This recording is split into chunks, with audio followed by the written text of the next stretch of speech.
Hello everyone, आप लोग का स्वागत है एनवायरमेंटल पॉल्यूशन एंड कंट्रोल के ऑनलाइन क्लास में। मैंने आपको प्रीवियस लेक्चर में बताया था फोटोकेमिकल एयर पॉल्यूशन के बारे में, जिसमें आप पढ़े थे कि किस तरह से स्मोक का फॉर्मेशन होता है और किस तरह से वो पॉल्यूशन क्रिएट करता है। और आज हम लोग पढ़ेंगे air pollution from the major industrial operation. इसका मतलब है कि इंडस्ट्रीज के द्वारा किस तरह से एयर पॉल्यूशन किया जाता है, कौन कौन सा इंडस्ट्रीज किस तरह का पॉल्यूटेंट जो है वह एटमॉस्फेयर में रिलीज करता है, जिसके कारण एयर पॉल्यूशन होता है और क्या उसका इफेक्ट है हमारे एनवायरनमेंट पर।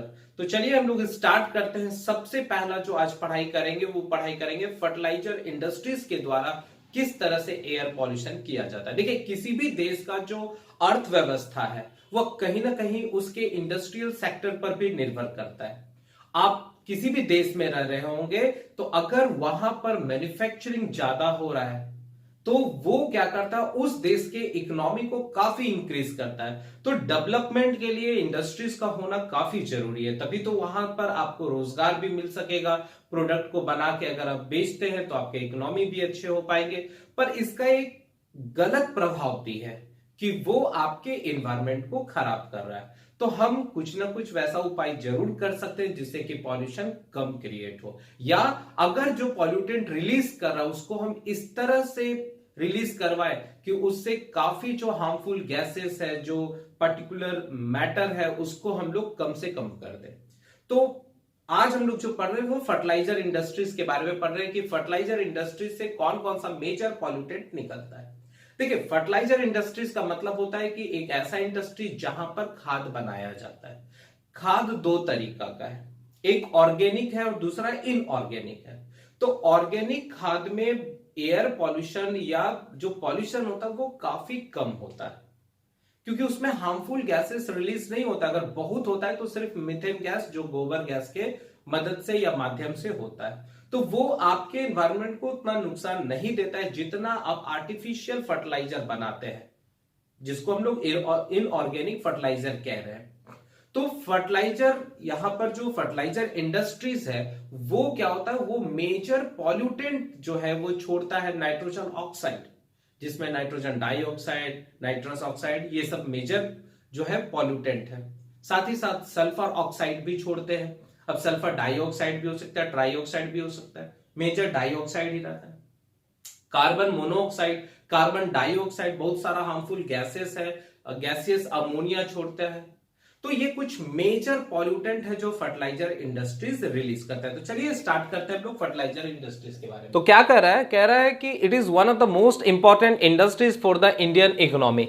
मतलब हमारे देश के अर्थव्यवस्था में इंडस्ट्रीज का काफी योगदान होता है, या किसी भी देश के अर्थव्यवस्था में इंडस्ट्रीज का काफी योगदान होता है। उसमें फर्टिलाइजर इंडस्ट्रीज भी एक है। क्यों है? तो fertiliser industries manufacture raw material for the agriculture which is the major occupation of our country. मतलब हमारे देश का जो मुख्य व्यवसाय है वो कृषि है, इसलिए हमारा देश कृषि प्रधान देश है। और अगर हम फसल को बो रहे हैं तो हम चाहेंगे कि उसका ग्रोथ काफी हाई हो। और मान लीजिए अगर किसान जो है वह फसल को बोया और उसका पैदावार जो है वो काफी ज्यादा हुआ और उसको जब वो मार्केट में बेच रहा है तो सबसे पहला उस किसान का आर्थिक स्थिति अच्छा होगा।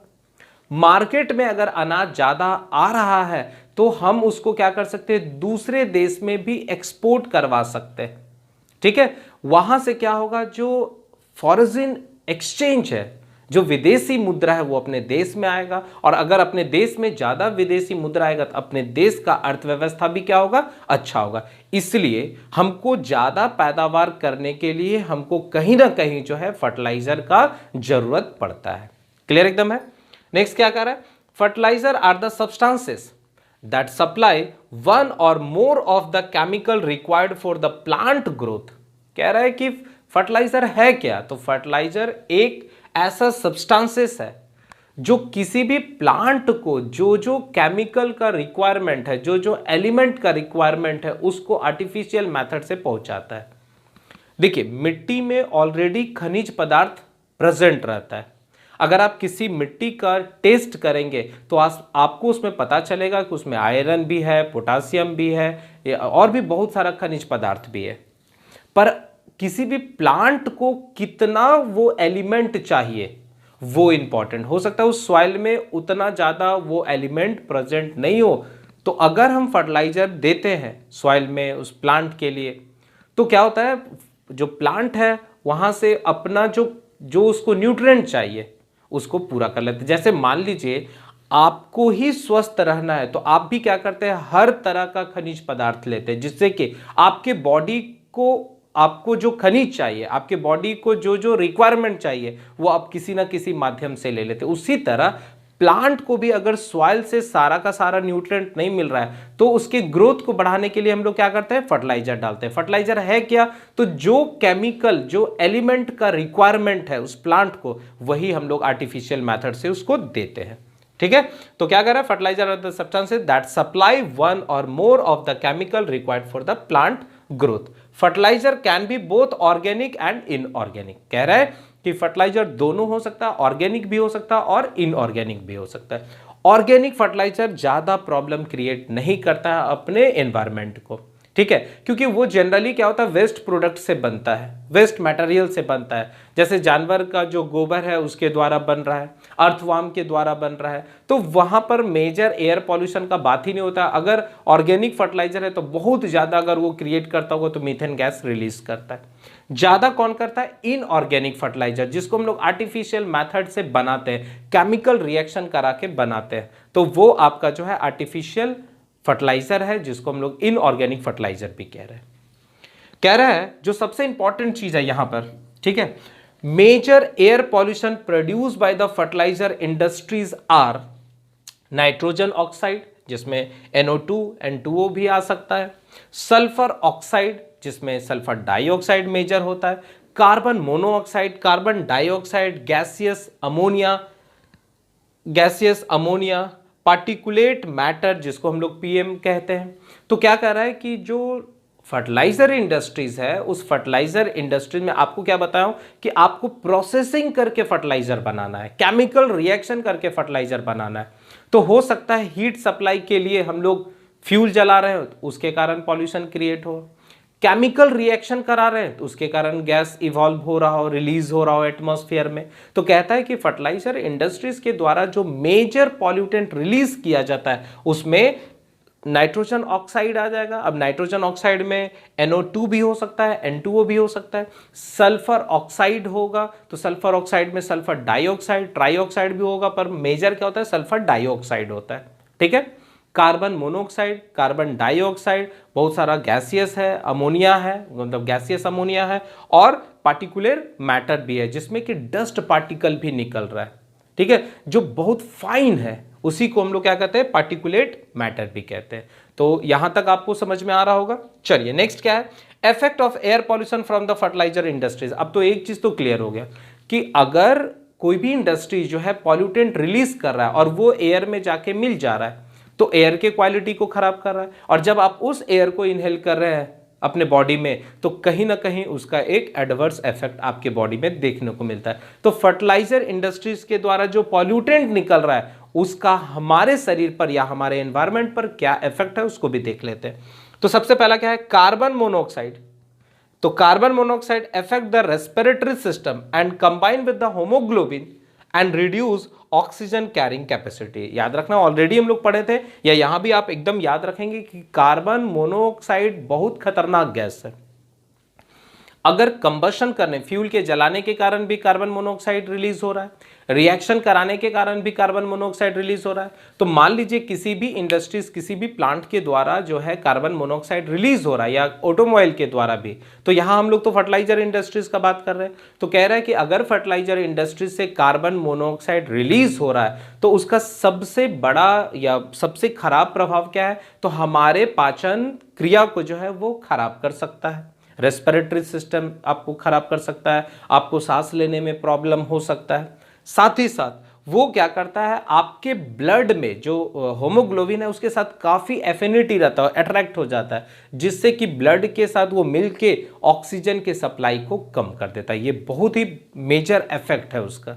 ठीक है, चलिए कार्बन डाइऑक्साइड क्या कर सकता है? कार्बन डाइऑक्साइड बहुत खतरनाक गैस नहीं जो आपके बॉडी पर इफेक्ट डालेगा। वो इफेक्ट कहां डालता है? आपके एटमॉस्फेयर में, आपके इन्वायरमेंट में डालता है।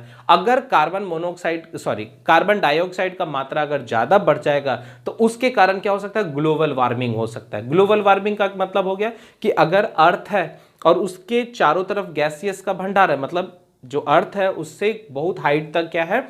एटमॉस्फेयर है, उसमें अलग अलग तरह का गैसेस मौजूद है। और डाइऑक्साइड जो है वो नेचुरली एयर में प्रेजेंट है 0.03%।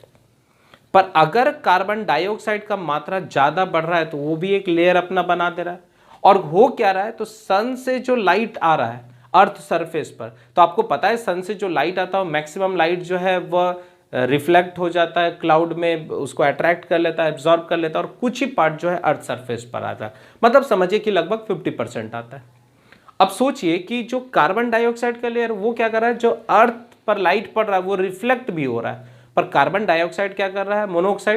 कार्बन डाइऑक्साइड क्या कर रहा है? उसको रिफ्लेक्ट नहीं होने दे रहा है। तो क्या हो रहा है? अर्थ का टेम्परेचर बढ़ रहा है। और अगर अर्थ का टेम्परेचर बढ़ रहा है तो जो ग्लेशियर है, जो बर्फीली इलाका है, उसमें क्या कर रहा है? उसको मेल्ट कर रहा है। और जैसे उसको मेल्ट कर रहा है तो समुद्र का जो लेवल है, सी लेवल, वो बढ़ते जा रहा है, जो फिर आपके पूरे सिस्टम के लिए अच्छा नहीं है। दूसरा, ग्रीन हाउस इफेक्ट भी कर रहा है। तो कार्बन डाइऑक्साइड का ये प्रॉब्लम हो गया। अगर नाइट्रोजन ऑक्साइड का बात करें तो nitrogen oxide form photochemical smoke. Already हम लोग पढ़े फोटोकेमिकल इफेक्ट में कि फोटोकेमिकल स्मोक फॉर्मेशन के लिए नाइट्रोजन ऑक्साइड का बहुत बड़ा योगदान होता है। ठीक है, और साथ ही साथ एसिड रेन के लिए भी रिस्पॉन्सिबल है नाइट्रोजन ऑक्साइड। तो ऑब्जेक्टिव का काफी इंपॉर्टेंट क्वेश्चन है कि एसिड रेन के लिए कौन कौन सा रिस्पॉन्सिबल है, तो नाइट्रोजन ऑक्साइड मार के आएंगे। अगर सल्फर ऑक्साइड रिलीज हो रहा है तो sulphur oxide effect the plants, plant को ये काफी इफेक्ट करता है। ठीक है, प्लांट का जो कलर है, जैसे मान लीजिए ग्रीन कलर है, अगर जो एयर है उसमें सल्फर ऑक्साइड का मात्रा या सल्फर डाइऑक्साइड का मात्रा ज्यादा है तो वो प्लांट के कलर को भी चेंज कर दे रहा है। पता चल रहा है ग्रीन से येलोइश हो रहा है, ग्रोथ को भी कम कर दे रहा है, साथ ही साथ मार्बल के कलर को भी चेंज कर दे रहा है। ठीक है, और एसिड रेन के लिए भी रिस्पॉन्सिबल है। क्लियर है? अब क्या कर रहा है? इंपॉर्टेंट फर्टिलाइजर आर, इंडिया में सबसे इंपॉर्टेंट जो फर्टिलाइजर हम लोग यूज करते हैं वो यूरिया है। बनता कैसे है? तो अमोनिया का रिएक्शन हम लोग लिक्विड कार्बन डाइऑक्साइड के साथ कराते हैं, अलग अलग ट्रीटमेंट प्रोसेस करके, अलग अलग केमिकल प्रोसेस के दौरान, तब यूरिया का फॉर्मेशन होता है। और अगर यूरिया को फिर वाटर के साथ हम रिएक्ट कराते हैं तो यूरिया अमोनियम नाइट्रेट का फॉर्मेशन होता है। और दूसरा क्या है? फॉस्फेट फर्टिलाइजर है, ये भी काफी इंपॉर्टेंट होता है प्लांट के लिए। फिर पोटासियम बेस्ड फर्टिलाइजर है। तो अपने इंडिया में अलग अलग इंडस्ट्रीज के द्वारा किसी में यूरिया का फॉर्मेशन होता है, किसी में यूरिया अमोनियम नाइट्रेट का फॉर्मेशन होता है, किसी में फॉस्फेट होता है, किसी में पोटासियम बेस्ड फर्टिलाइजर का फॉर्मेशन होता है। पर हर एक इंडस्ट्री जो फर्टिलाइजर इंडस्ट्रीज है वह काफी मात्रा में एयर पॉल्यूशन करती है।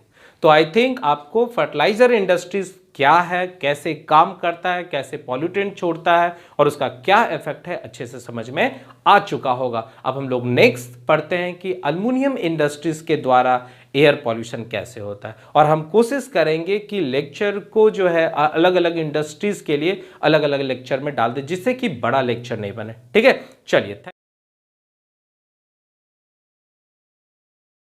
नेक्स्ट इंडस्ट्रीज हम लोग पढ़ते हैं कि अल्युमिनियम इंडस्ट्रीज के द्वारा कैसे एयर पॉल्यूशन क्रिएट किया जाता है। तो दिमाग में ये बैठा लेंगे कि अल्युमिनियम कभी भी अपने नेचुरल स्टेट में नहीं रहता है, वो हमेशा ओर के रूप में रहता है अर्थ सरफेस में। तो हम लोग ओर से क्या करते हैं? एक्सट्रैक्शन करते हैं अलग अलग केमिकल प्रोसेस के दौरान, और तब जाके हमको प्योर अल्युमिनियम मिलता है। तो सोचिए कि पूरे ओर का जब हम एक्सट्रैक्शन कर रहे हैं और जब हम ओर से अल्युमिनियम निकाल रहे हैं तो उस पूरे केमिकल प्रोसेस के दौरान काफी प्रोसेस किया जाता होगा, जिसके कारण पॉल्यूशन क्रिएट हो रहा है। सबसे पहला, जब आप ओर का एक्सट्रैक्शन कर रहे हैं तो वहां पर काफी डस्ट पार्टिकल का फॉर्मेशन हो रहा है, पार्टिकुलेट मैटर का फॉर्मेशन हो रहा है। फिर जब आप जो ओर है उसको आप ला रहे हैं इंडस्ट्रीज में, जहां से आप अल्युमिनियम में कन्वर्ट उसको करने जा रहे हैं, तो बहुत सारा केमिकल ट्रीटमेंट प्रोसेस हो रहा है, फ्यूल का कंबशन हो रहा है, उसके कारण भी पॉल्यूशन रिलीज हो रहा है, अलग अलग तरह का केमिकल रिएक्शन हो रहा है, उसके कारण भी पॉल्यूशन रिलीज हो रहा है। तो क्या कह रहा है?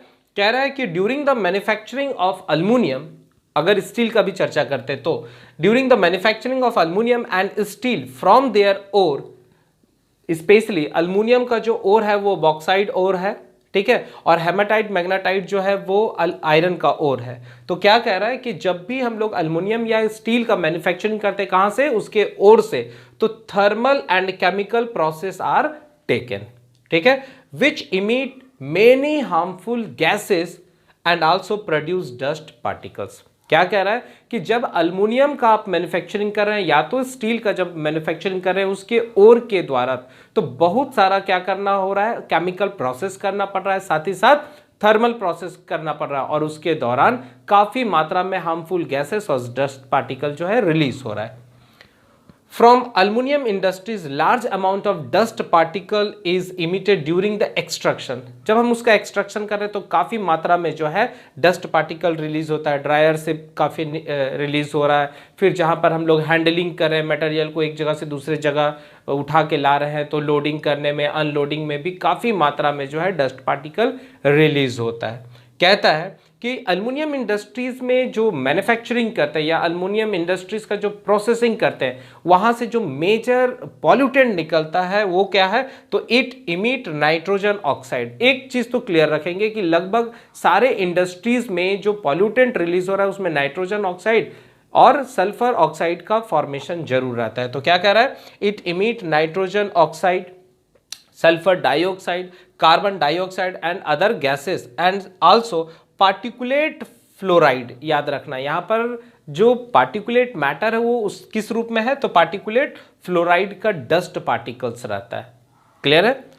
अब इसका इफेक्ट क्या है, तो नाइट्रोजन ऑक्साइड का ऑलरेडी आप पढ़ चुके हैं कि फोटोकेमिकल इफेक्ट करता है, फोटोकेमिकल स्मोक का फॉर्मेशन करता है। सल्फर डाइऑक्साइड जो है वो प्लांट के लिए हार्मफुल होता है, उसके ग्रोथ को कम कर देता है, उसके कलर को चेंज कर देता है। एसिड रेन के लिए दोनों रेस्पॉन्सिबल भी है, ठीक है। कार्बन डाइऑक्साइड के लिए भी आप पढ़े थे, ग्लोबल वार्मिंग के लिए रेस्पॉन्सिबल है। तो कहता है कि इफेक्ट में अब बचा क्या, तो डस्ट पार्टिकल। तो dust particles affect respiratory system and reduce visibility.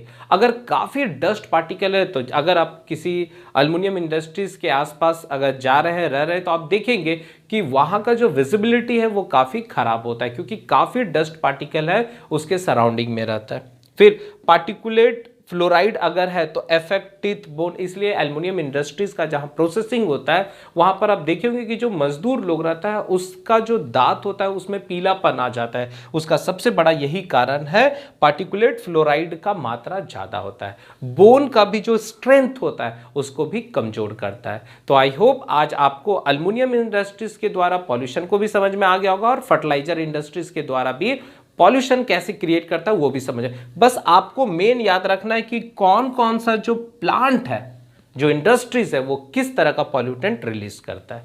ठीक है, तो चलिए आज के लिए बस इतना ही रहने देता हूं। नेक्स्ट लेक्चर में जो बचा हुआ केमिकल इंडस्ट्रीज है या और भी जो इंडस्ट्रीज बचा हुआ है उसके बारे में आपको बताऊंगा कि कैसे वो एयर पॉल्यूशन क्रिएट करता है। ठीक है, चलिए, थैंक यू।